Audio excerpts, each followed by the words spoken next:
దేశంలో ఏ రాష్ట్రంలో లేని విధంగా ప్రభుత్వ ఉద్యోగులకు ఈ ప్రభుత్వం 5 డిఏలు పెండింగ్ లో పెట్టింది.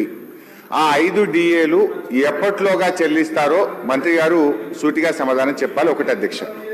రెండవది అధ్యక్ష, పిఆర్సీ అధ్యక్ష 31/3/2026 వరకు పిఆర్సీ కమిటీకి ఎక్స్టెన్షన్ ఇచ్చామన్నారు. 31 అంటే ఇంకొక 7 రోజులు 8 రోజులు ఉంది అధ్యక్ష. మళ్ళీ ఎక్స్టెన్షన్ ఇస్తారా? కనీసం ఇప్పుడైనా రిపోర్ట్ తీసుకొని మీరు ఎలక్షన్ మేనిఫెస్టోలో చెప్పినట్టు కాంగ్రెస్ అధికారంలోకి వచ్చిన 3 నెలల్లోగా కొత్త పిఆర్సీ ఇస్తామని చెప్పారు. దాదాపు 3 ఏళ్లు కావస్తా ఉంది అధ్యక్ష.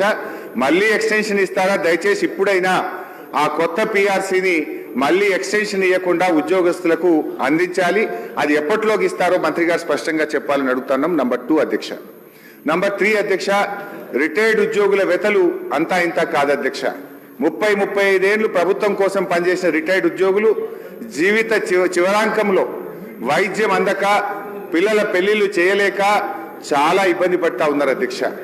దయచేసి ఆ రిటైర్డ్ ఉద్యోగులు ఎంతమంది రిటైర్ అయ్యారు, వాళ్ళకి చెల్లించాల్సింది ఎంత, ఇప్పటి వరకు ప్రభుత్వం ఎంత చెల్లించింది, ఎప్పట్లోగా వారికి రావాల్సిన బకాయిలు పూర్తిగా చెల్లిస్తారో మరి దయచేసి మంత్రి గారు సూటిగా సమాధానం చెప్పాలి. వాళ్ళందరూ సెక్రటరియట్ చుట్టూ, మంత్రులు శాసనసభ్యుల చుట్టూ పాపం రోజు తిరుగుతా ఉన్నారు అధ్యక్ష.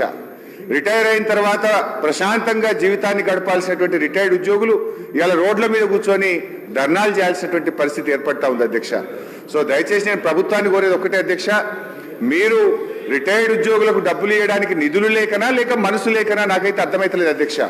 ఫ్యూచర్ సిటీకి 1,00,000 కోట్లు ఉన్నాయంటారు, మూసీకి 1,00,000 కోట్లు ఉన్నాయంటారు, అందాల పోటీలకు డబ్బులు ఉన్నాయంటారు, ఫుట్బాల్ షోకులకు డబ్బులు ఉన్నాయంటారు.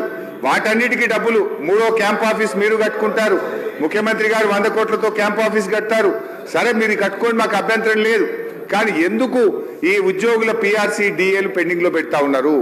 ఎందుకు రిటైర్డ్ ఉద్యోగుల ఉసురు పోసుకుంటున్నారు? ఎప్పట్లోగా రిటైర్డ్ ఉద్యోగుల బకాయిలు పూర్తిగా చెల్లిస్తారు? ఇప్పటి వరకు ఎంత చెల్లించారు, ఎప్పట్లోగా పూర్తి చేస్తారో మంత్రి గారు సూటిగా సమాధానం చెప్పాలి. అదేవిధంగా ఈ 5 డిఏలు ఎప్పట్లోగా ఇస్తారు? పిఆర్సీ మళ్ళీ ఎక్స్టెన్షన్ ఇస్తారా? దయచేసి ఇప్పుడైనా రిపోర్ట్ తీసుకొని ఉద్యోగస్తులకు పిఆర్సీ ఇస్తారా? ఆనాడు కేసీఆర్ గారు ఐఆర్ ఇచ్చారు.